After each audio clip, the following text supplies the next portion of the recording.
Hello friend, स्वागत है आपका एक सैलेंट स्टडी पॉइंट में। मैं राहुल कुमार आप लोग का स्वागत करता हूं। आज मैं बिहार दरोगा का पहला सेट लेकर आया हूं, जो मॉडल सेट है, जो एग्ज़ाम के दृष्टिकोण से अति महत्वपूर्ण है। मैं टोटल 30 सेट लेकर आऊँगा, जो एग्ज़ाम के लिए बहुत आवश्यक है। देखिएगा आज का पहला क्वेश्चन।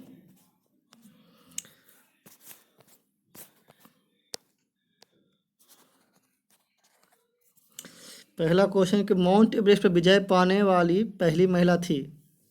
माउंट एवरेस्ट पर विजय पाने वाली पहली महिला थी, वो कौन थी? तो जुकोतबाई, ऑप्शन नंबर सी हो जाएगा।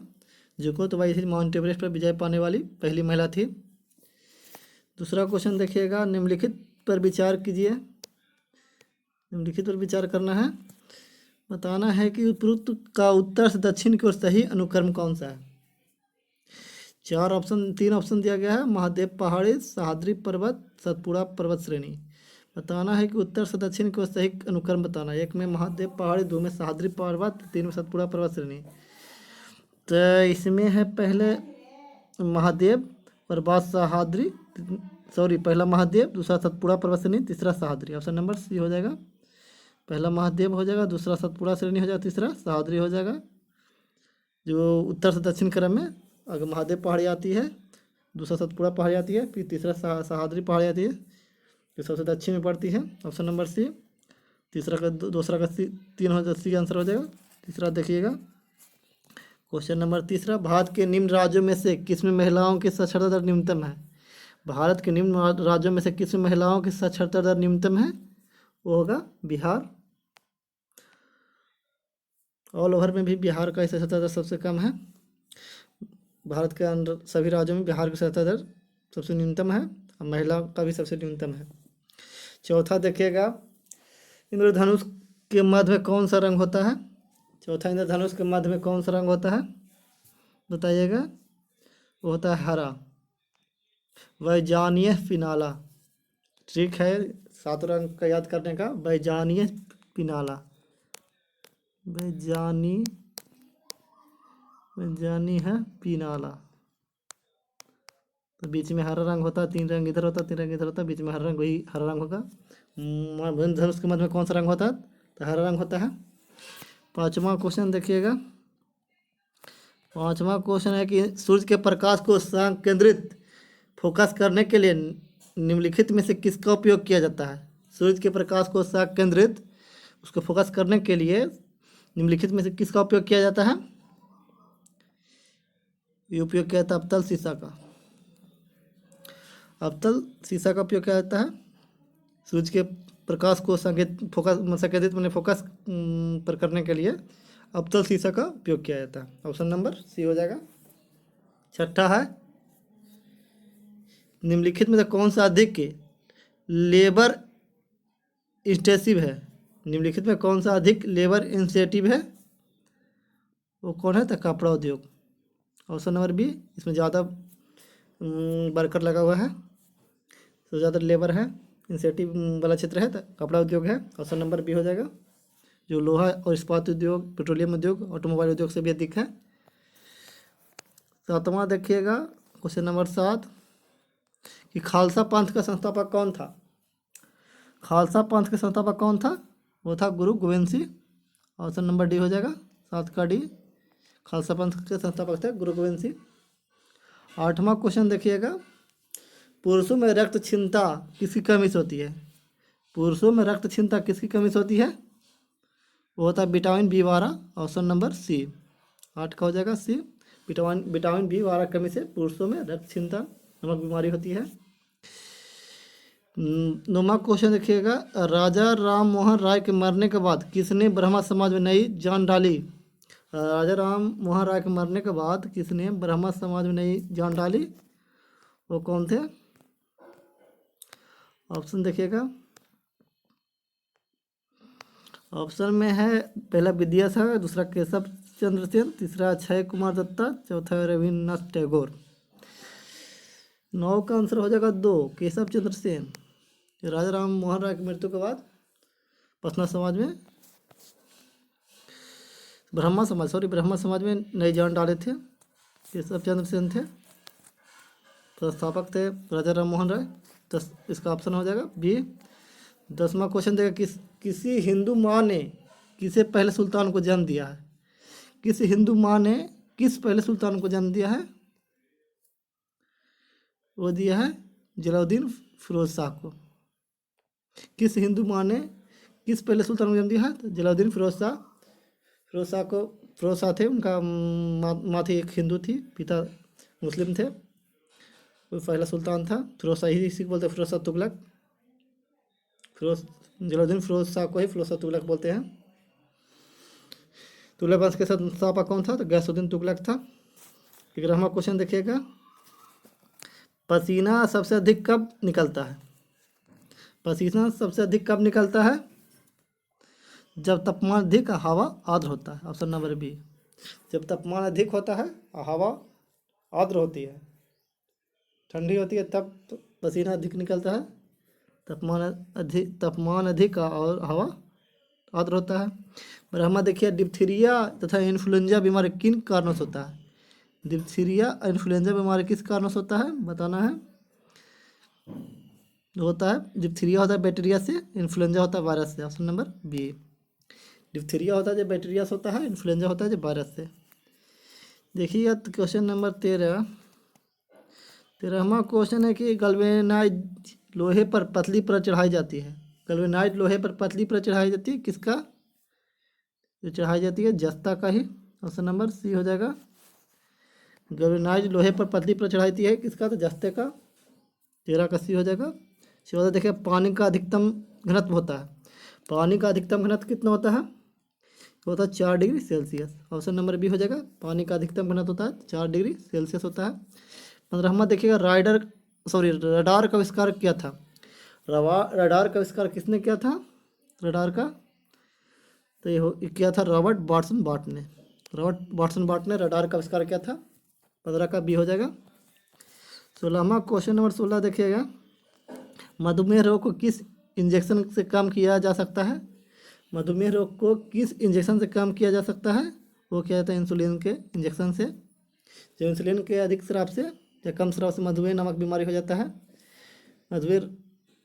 मधुमेह रोग को इंसुलिन के इंजेक्शन से कम किया जा सकता है। भारत ने इनसैट सेकंड डी कब छोड़ा था? भारत ने इनसैट सेकंड डी कब छोड़ा था? वो छोड़ा था 1997 में। भारत ने इनसैट सेकंड डी 1997 ईस्वी में छोड़ा था। ऑप्शन नंबर सी। 18वां देखिए, मनुष्य पहली बार चांद पर किस वर्ष उतरा था? मनुष्य पहली बार चांद पर किस वर्ष उतरा था? वो उतरा था 1969 ईस्वी में। जी मनुष्य पहली बार चांद पर उतरा था 1969 में। वो नासा का से गया था और उतरने वाले व्यक्ति का नाम है नील आर्मस्ट्रॉन्ग। पहला व्यक्ति थे नील आर्मस्ट्रॉन्ग, जो अमेरिका से थे। उनके साथ 3 व्यक्ति गया था। देखिएगा 19वां क्वेश्चन, कावेरी जल विवाद मुख्यतः किन राज्यों के बीच में है? कावेरी जल विवाद मुख्यतः किन राज्यों के बीच में है? तमिलनाडु और Karnataka. Option number A. Kaveri जल विवाद है तमिलनाडु कर्नाटक के बीच में। ऑप्शन नंबर ए हो जाएगा। 20 देखिएगा, प्रति किलोग्राम उत्पन्न ऊष्मा की मात्रा कहलाती है। प्रति किलोग्राम उत्पन्न ऊष्मा की मात्रा क्या कहलाती है? वो कहलाती है कैलोरीमान। कैलोरीमान कहलाती है। प्रति किलोग्राम उत्पन्न ऊष्मा की मात्रा कैलोरीमान कहलाती है। Option number B. 21वां देखिएगा, क्वेश्चन नंबर 21, निम्नलिखित में से कौन टेनिस से संबंधित है? निम्नलिखित में से कौन टेनिस से संबंधित है? वो है Monte Carlo open. Monte Carlo open है जो टेनिस संबंधित है। AT&T चैलेंज ये नहीं है, टेनिस से है। बार्सिलोना ओपन भी टेनिस नहीं है। ओके, मोंटे कार्लो ओपन है जो टेनिस संबंधित है। Option number C. 20वां अर्जुन पुरस्कार कब प्रारंभ किया गया था? अर्जुन पुरस्कार कब प्रारंभ किया गया, कब से दिया जाता है? अर्जुन पुरस्कार कब शुरू किया गया था? 22 का हो जाएगा बी, 1961 से। अर्जुन पुरस्कार 1961 से दिया जाता है। राजीव गांधी 1991-92। 1991-92 से राजीव गांधी दिया जाता है अर्जुन पुरस्कार 1961 ईस्वी। 23वां देखिएगा कि बुद्ध ने अपना प्रथम उपदेश दिया था। बुद्ध ने प्रथम उपदेश कहाँ दिया था? वो दिया था सारनाथ में। जो सारनाथ कहाँ पड़ता है? यूपी में पड़ता है, जो वाराणसी के पास है। 23 का 2। 24वां देखिएगा, कि आईन अकबरी लिखी गई थी। आईन अकबरी किसके द्वारा लिखी गई थी? वो अबू फजल के द्वारा लिखी गई थी। आईन अकबरी अबू फजल द्वारा लिखी गई थी। अबू फजल से जो अकबर के नवरत्न में से एक माना जाता है उनको। इनका पुस्तक का नाम है आईन अकबरी, अकबरनामा। 25वां क्वेश्चन देखिएगा। 1857 का विद्रोह छिड़ने का अवधि में गवर्नर जनरल कौन थे? 1857 विद्रोह छिड़ने की अवधि में गवर्नर जनरल कौन थे? 1857 का विद्रोह जिसमें छिड़ा था उसमें गवर्नर जनरल कौन थे? वो थे उसमें लॉर्ड कैनिंग। 25 का हो जाएगा। ये 1857 का विद्रोह हुआ तो उसमें गवर्नर जनरल थे लॉर्ड कैनिंग। ट्रिक याद रखने का है, जो जिस समय 1857 का विद्रोह हुआ था, साधारण सा ट्रिक हमने अपने को याद करने के लिए, सभी को याद करने के लिए रखा हूँ। जैसे 1857 क्रांति हुआ उसमें जब विद्रोह हुआ था, विद्रोह होगा तो सारा लोग तो खुशी नहीं मनाएंगे, सब तो दुखी रहेंगे, तो रोएंगे, कनेंगे। इसीलिए कैनिंग करने के से ट्रिक रखेंगे कैनिंग। तो लॉर्ड कैनिंग है जो 1857 क्रांति के समय गवर्नर जनरल थे। लॉर्ड कैनिंग का सारा जन कन रहा था, क्रांति हुआ था। देखिएगा 26वां क्वेश्चन, क्वेश्चन नंबर 26। भारत में अंग्रेजी शिक्षा का प्रवर्तक दिया गया। भारत में अंग्रेजी शिक्षा का प्रवर्तक किया गया, किसके द्वारा किया गया? Lord Macaulay. 26 का सी हो जाए, लॉर्ड मैकाले के द्वारा भारत में अंग्रेजी शिक्षा का प्रवर्तन किया गया। 27वां देखिए, संविधान, भारतीय संविधान की प्रारूप समिति के अध्यक्ष कौन थे? भारतीय संविधान की प्रारूप समिति के अध्यक्ष कौन थे? वो थे doctor Bhimrao Ambedkar. Option number D, Bhimrao Ambedkar से भारतीय संविधान की प्रारूप समिति के अध्यक्ष थे। 28वां देखिएगा, भारतीय संविधान गृहीत हुआ है। भारतीय संविधान कब अपनाया गया है? तो 26 नवंबर 1949 को गृहीत में से अपनाया। भारतीय संविधान 26 नवंबर 1949 को अपनाया गया है, गृहीत हुआ है। और 29वां क्वेश्चन देखिएगा, एक राज्य का राज्यपाल, एक राज्य का राज्यपाल क्या होता है? 29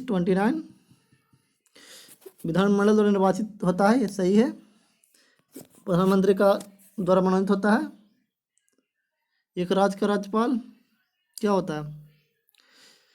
प्रधानमंत्री मनोनीत होता है, सॉरी, ये विधानमंडल द्वारा मनोनीत होता है, ये गलत है। और दूसरा प्रधानमंत्री द्वारा मनोनीत होता है, ये भी गलत है।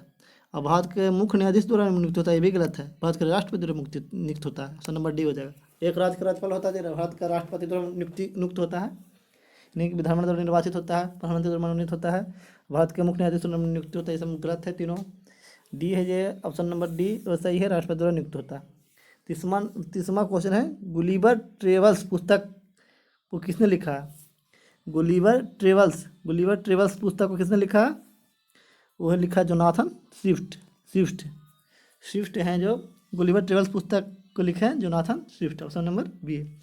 31वां, डेविड कॉपरफील्ड किसने लिखा है? डेविड कॉपरफील्ड किसने लिखा है?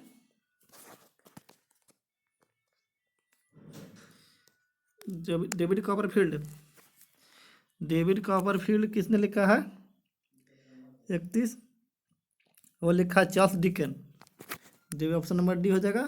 चार्ल्स डिकेंस के पुस्तक का नाम है डेविड कॉपरफील्ड, चार्ल्स डिकेन द्वारा लिखा गया है।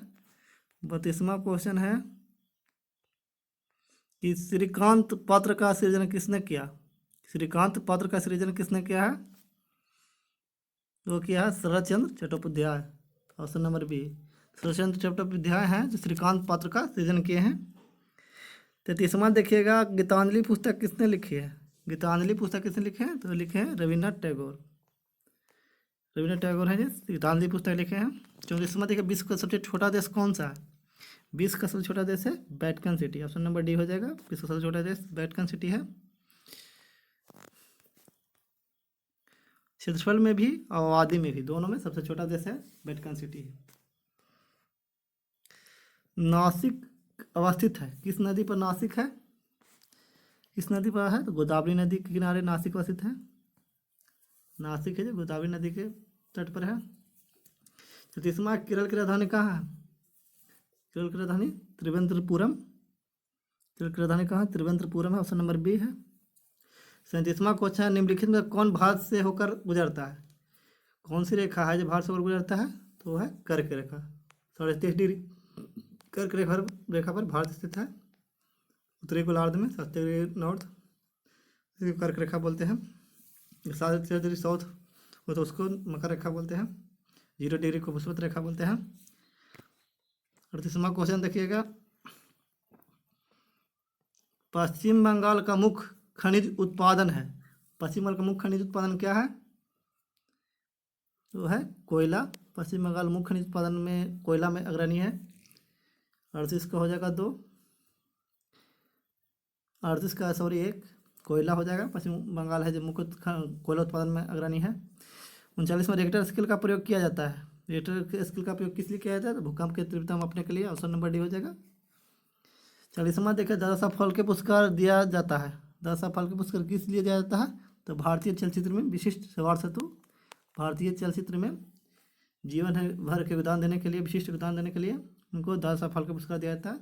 40 का 2 हो जाएगा। 41वां क्वेश्चन देखिएगा कि कुचिपुड़ी एक नृत्य है। कुचिपुड़ी कहाँ का एक नृत्य है? वो है आंध्र प्रदेश का। ऑप्शन नंबर सी। 41 का सी हो जाएगा, कुचिपुड़ी आंध्र प्रदेश का एक नृत्य है। भरतनाट्यम मूलतः नृत्य, भरतनाट्यम कहाँ का नृत्य है? वो है तमिलनाडु का। ऑप्शन नंबर 1 आसान क्वेश्चन है। 43वां देखिए, सही जोड़ी को इंगित कीजिए। हरिप्रसाद चौरसिया सहना ये गलत है। हरिप्रसाद चौरसिया बांसुरी वादक है। दूसरा है बिलायत खान, ये वायलिन, बिलायत खान वायलिन बजाते नहीं हैं। शरण रानी बांसुरी, ये भी नहीं है। पंडित रविशंकर सितार, पंडित रविशंकर है जो सितार बजाते हैं। Option number D, Pandit Ravishankar है जो सितार बजाते हैं। 43 का डी हो जाएगा। 44वां देखिएगा, फ्रांस का राष्ट्रीय प्रतीक क्या है? फ्रांस का राष्ट्रीय प्रतीक क्या है? तो है कुमुदनी। कुमुदनी का फूल है जो फ्रांस का राष्ट्रीय प्रतीक माना जाता है, कुमुदनी। 45वां, क्यूबा की मुद्रा जानी जाती है।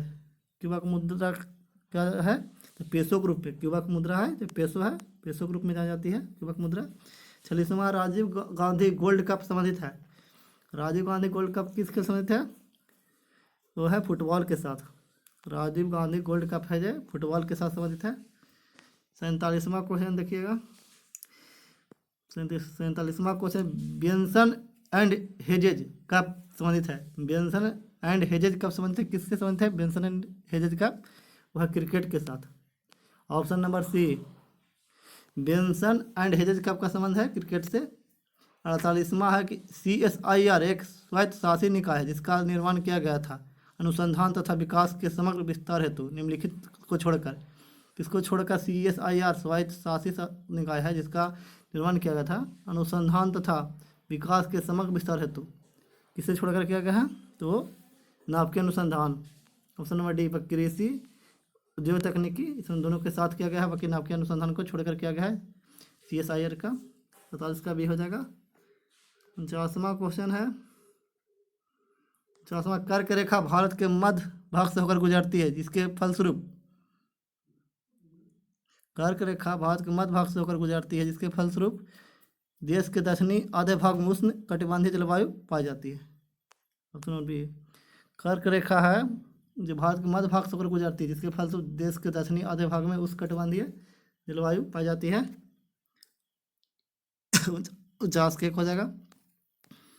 50वां क्वेश्चन देखिएगा, भूमध्य रेखा के चतुर्दिश अक्षांश से डोलड्रम की ओर बढ़ने वाली हवाएं कहलाती है। भूमध्य रेखा के चतुर्दिश अक्षांश से डोलड्रम की ओर बढ़ने वाली हवाएं कहलाती है। वो कौन सी हवा कहलाती है? तो व्यापारिक हवा कहलाती है। ऑप्शन नंबर ए, भूमध्य रेखा के चतुर्दिश अक्षांश से डोलड्रम की ओर बहने वाली हवाएं कहलाती है, वह व्यापारिक हवाएं कहलाती है। 51वां क्वेश्चन है, 51वां है कि अनातोलिया पठार स्थित है। अनातोलिया पठार कहाँ स्थित है? तो पश्चिम एशिया में। अनातोलिया पठार है जो पश्चिम एशिया में पश्चिम एशिया में पड़ता है अनातोलिया पठार। Option number B. 52वां क्वेश्चन है, डोंगर बैंक प्रदर्शित करता है। डोंगर बैंक प्रदर्शित करता है वो है जो इंग्लैंड और डेनमार्क के मध्य मत्स्य क्षेत्र। डोंगर बैंक प्रदर्शित करता है तो इंग्लैंड और डेनमार्क के मध्य जो मत्स्य क्षेत्र है वही डोंगर बैंक है जो ठंडी जलधारा में से बनता है। ठंडी। 53वां है कि अंतर्राष्ट्रीय तिथि रेखा व रेखा जहाँ, 53वां है कि अंतर्राष्ट्रीय तिथि रेखा व रेखा जहाँ क्वेश्चन स्थानीय जहाँ सभी अन्य पूर्वाह मध्याह्न से पूर्व की ओर तथा पश्चिम की ओर 180 डिग्री फैल जाता है। सभी अन्य मध्याह्न से पूर्व की ओर तथा पश्चिम को 180 डिग्री फैल जाता है, वही अंतर्राष्ट्रीय तिथि रेखा। और अगला है कि तिथि ठीक एक दिन परिवर्तन होता है जबकि इसे पार किया जाता है। ये बी और सी दोनों हो जाएगा ऑप्शन नंबर डी, कि तिथि ठीक एक दिन परिवर्तन होता है जब इसे पार किया जाता है। 54वां क्वेश्चन है गल्फ स्ट्रीम उत्पन्न होता है। गल्फ स्ट्रीम किससे उत्पन्न होता है? ये उत्पन्न होता है अनुदान से, सॉरी महासागरीय दबाव से। गल्फ स्ट्रीम धारा है जो गर्म धारा है, महासागर की धारा गल्फ स्ट्रीम, जो अटलांटिक महासागर में उत्पन्न होता है। गल्फ स्ट्रीम जो महासागरीय दबाव के कारण उत्पन्न होता है। ऑप्शन नंबर सी हो जाएगा। 55वां राजस्व खाते में संघ सरकार की व्यय करने की सबसे बड़ी मद कौन सी है? राजस्व खाते में संघ सरकार को व्यय करने की सबसे बड़ी मद कौन सी है? वह ब्याज भुगतान, ऑप्शन नंबर बी। राजस्व खाते संघ सरकार की व्यय करने की सबसे बड़ी मद होती है ब्याज भुगतान, ऑप्शन नंबर बी। 56वां क्वेश्चन मिश्रित अर्थव्यवस्था का अर्थ क्या है? मिश्रित अर्थव्यवस्था का अर्थ है कि सार्वजनिक और निजी क्षेत्र का सह अस्तित्व।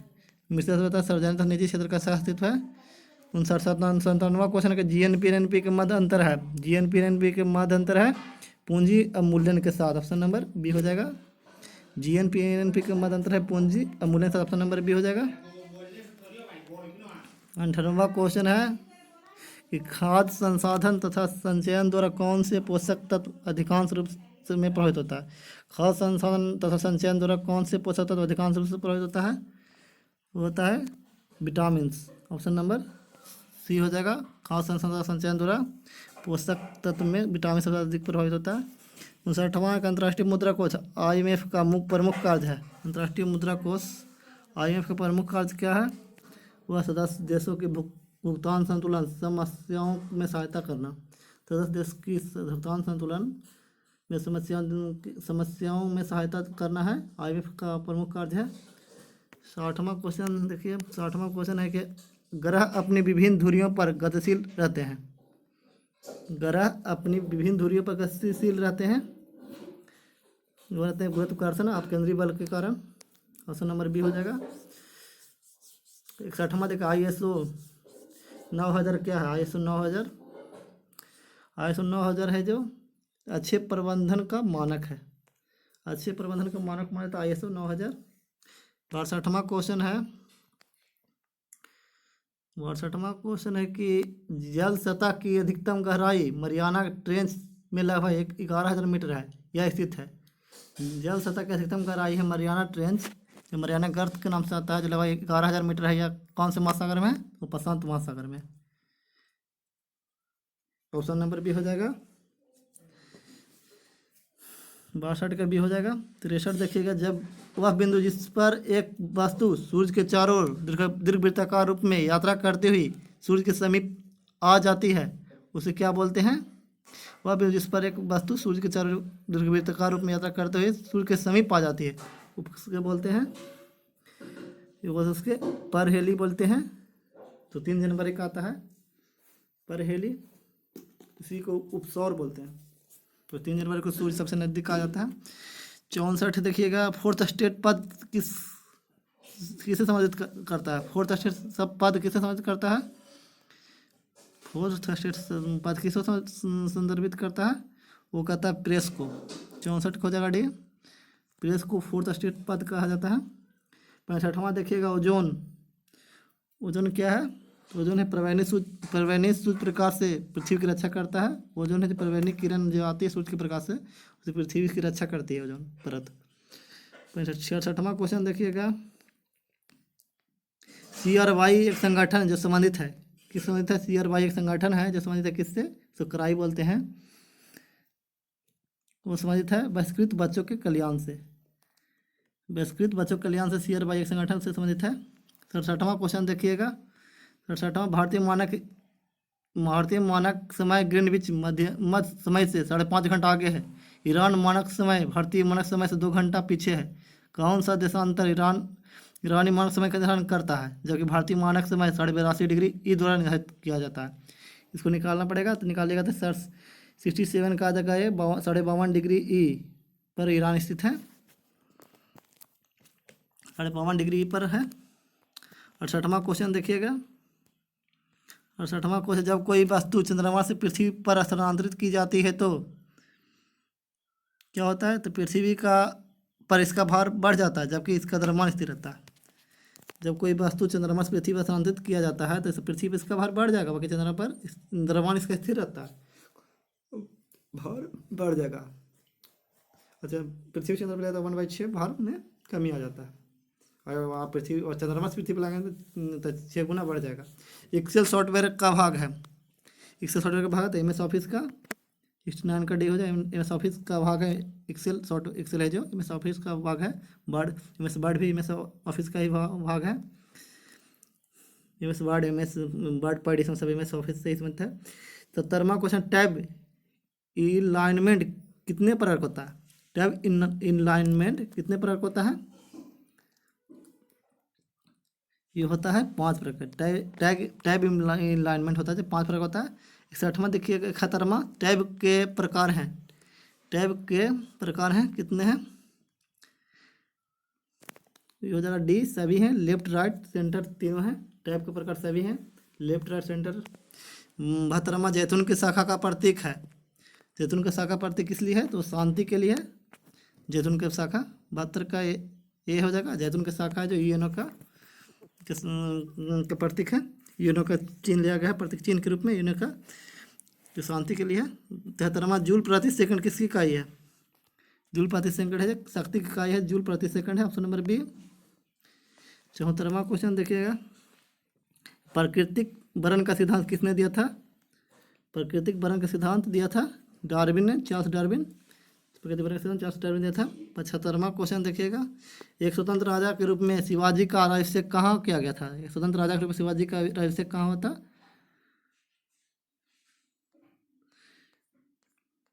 वो हुआ था रायगढ़ में। वो कहाँ हुआ था? रायगढ़ में हुआ था। 75, तो स्वतंत्र राजा के रूप में शिवाजी का राज्याभिषेक रायगढ़ में हुआ था, रायगढ़ किला में। 76 है, निम्नलिखित में किस शहर में अंतर्राष्ट्रीय मुद्रा कोष का मुख्यालय है? वो कहाँ है? अंतर्राष्ट्रीय मुद्रा कोष का मुख्यालय बांधवगढ़ DC, क्षेत्र के डी हो जाएगा। तो 77वां, नवरत्नों का संबंध किससे संबंधित है? नवरत्न का संबंध किस राज से संबंधित है? तो है चंद्रगुप्त द्वितीय, इसको विक्रमादित्य कहते हैं, ऑप्शन नंबर सी हो जाएगा।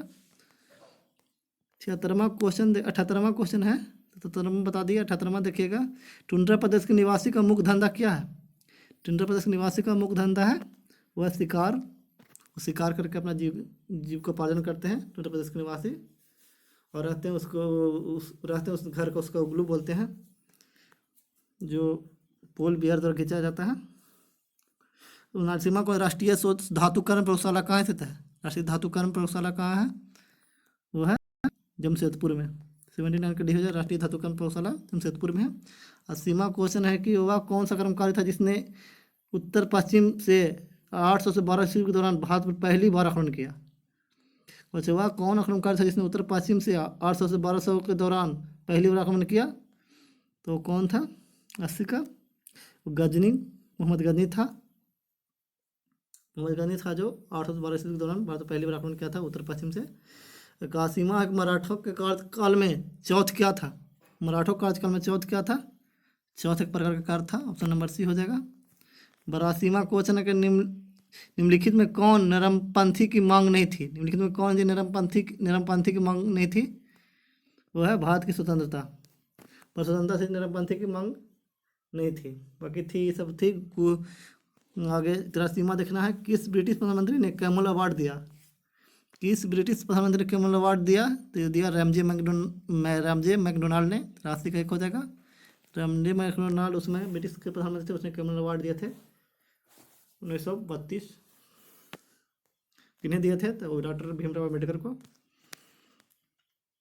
को दलितों को उत्थान के लिए वो कार्य कर रहे थे। निम्नलिखित में से कौन सा संविधान के आमुख प्रस्ताव में उद्घोषित नहीं है?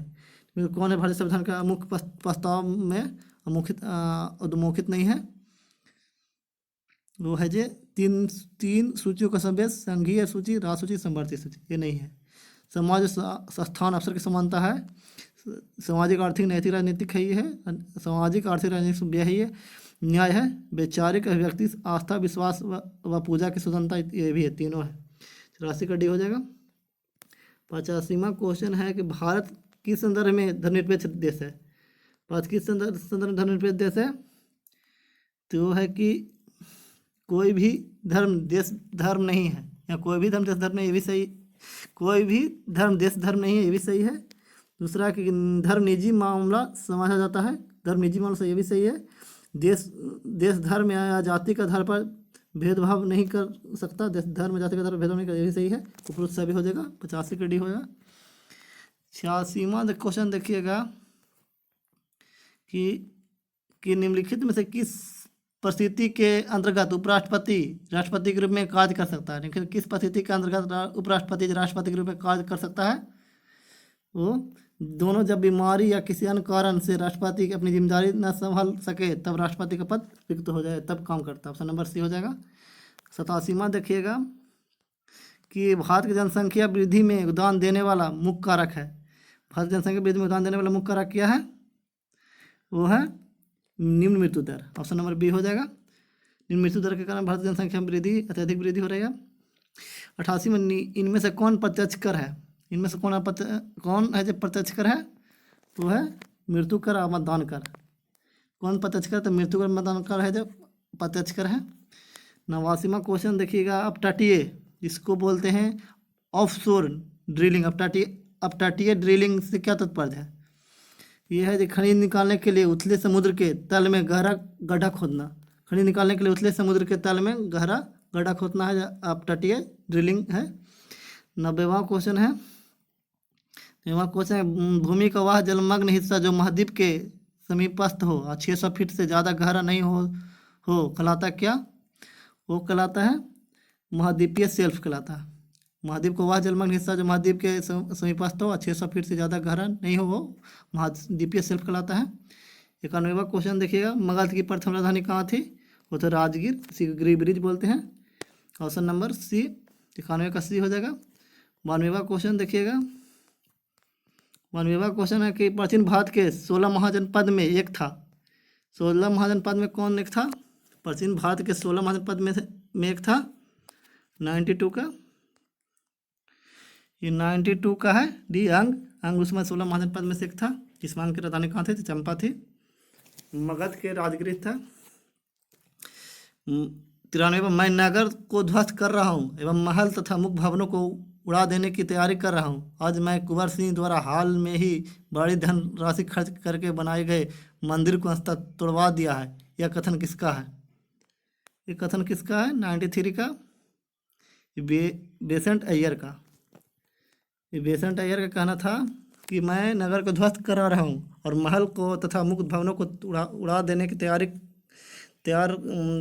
कर रहा हूँ। आज मैं कुंवर सिंह द्वारा हाल में ही बड़ी धन राशि खर्च करके बनाए गए मंदिर को अंश तोड़वा दिया है। किसका कथन था, तो बेसेंट अय्यर का। 94वां क्वेश्चन देखिएगा कि बिहार में 1857 के विद्रोह के दौरान कुछ जिलों के सैनिकों को हटा लिया गया, उन जिलों का सही क्रम है। बिहार में 1857 विद्रोह के दौरान कुछ जिलों के सैनिकों को हटा लिया गया, उन जिलों का सही क्रम कौन सा है, वह है Shahabad, Patna, Bihar. Option number B, 94 के बी। बिहार में 1857 के जो विद्रोह के दौरान कुछ जिलों के सैनिकों को हटा दिया गया, उन जिलों का सही क्रम है शाहाबाद, पटना, बिहार है। Option number B. 95वां देखिए, बिहार राज्य की सीमा किस देश को स्पर्श करती है। बिहार राज्य की सीमा किस देश को स्पर्श करती है, देखिए अंतर्राष्ट्रीय सीमा लगता है, वो नेपाल से लगता है। 95 का बी, 95 के बी हो जाएगा। 96 देखिएगा, बिहार विस्तृत है, बिहार विस्तृत है, वह कर्क रेखा के उत्तर में है। बिहार कर्क रेखा बिहार के दक्षिण से रांची से होकर गुजरती है, जो झारखंड में पड़ता है। 97 देखिएगा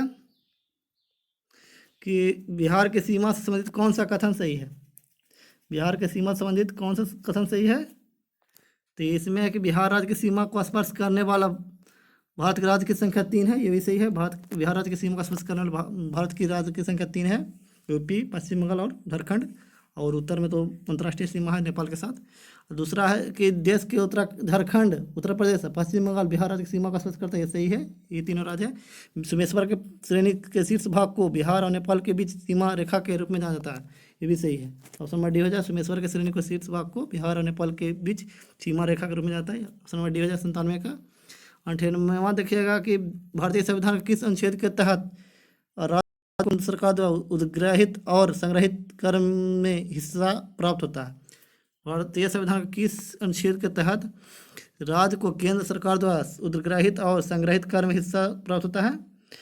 98 का हो जाएगा, बी हो जाएगा, ये अनुच्छेद 270 के तहत। अनुच्छेद 270 भारतीय संविधान के अनुच्छेद 270 के तहत राज्य के केंद्र सरकार द्वारा उद्ग्रहित और संग्रहित कर में हिस्सा प्राप्त होता है। 99 देखिएगा, 99 भारतीय संविधान के किस अनुच्छेद के तहत राज्यों को केंद्र से सहायता अनुदान प्राप्त होता है? भारतीय संविधान के किस अनुच्छेद के तहत राज्यों को केंद्र से सहायता अनुदान प्राप्त होता है? 99 का ऑप्शन देखना पड़ेगा। 99 का कौन सा ऑप्शन हो जाएगा? 99 का हो जाएगा डी, अनुच्छेद 275। अनुच्छेद 275 के तहत होता है, ऑप्शन नंबर डी हो जाएगा। 100वां देखिएगा, बिहार का आज का अंतिम क्वेश्चन, बिहार के किस शहर में सबसे अधिक तीर्थयात्री आते हैं? बिहार के किस शहर में सबसे अधिक तीर्थयात्री आते हैं? तो वो आते हैं बोध गया में, ऑप्शन नंबर डी। बिहार के महाबोधि मंदिर देखने के लिए बोध गया में सबसे ज़्यादा तीर्थयात्री आते हैं। आज का वीडियो पसंद आए इसे लाइक करें, सब्सक्राइब करें, दोस्तों के पास शेयर करें। वीडियो देखने के लिए बहुत बहुत धन्यवाद।